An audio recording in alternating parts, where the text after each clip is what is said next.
Ara anem a dibuixar un octògon inscrit en una circunferència. El primer que vaig a fer és mesurar el radi del octògon en la regla. També puc dibuixar-me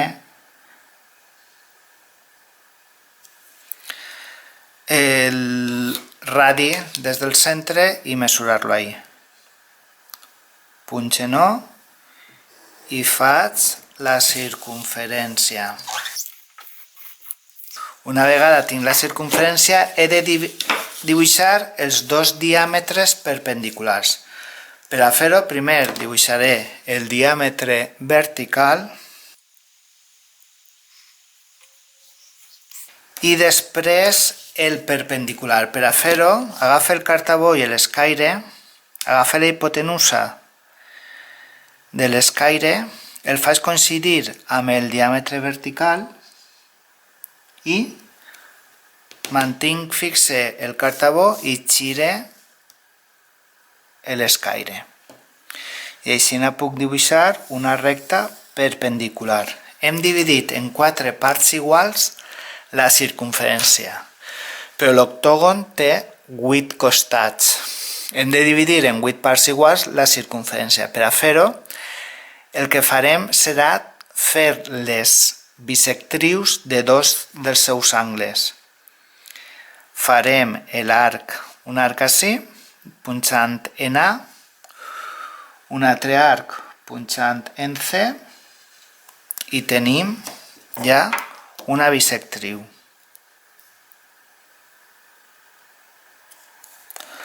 Amb aquesta bisectriu, punt 1, obtenim teníem el punt A, el C i hem obtingut el punt B. L'F i el G teníem. Ara, si punxem en G i fem un arc, punxem en A i fem un arc del mateix radi sempre, estem fent la bisectriu de l'angle de 90 graus. Si unim el punt 2 amb el centre de la circunferència,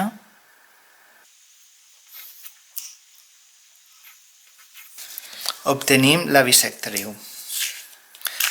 I per tant tenim el punt D i l'H. Unim els punts i obtenim el octògon.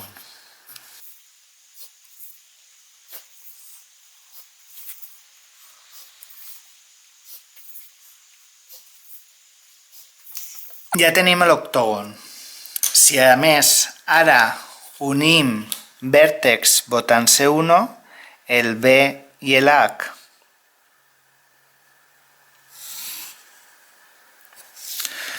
el D i el B, l'H i l'F,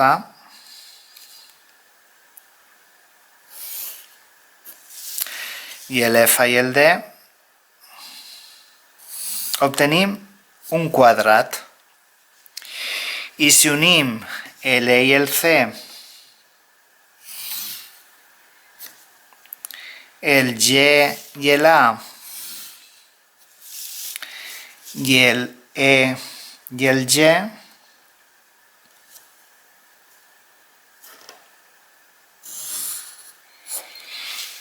i l'A i el C, obtenim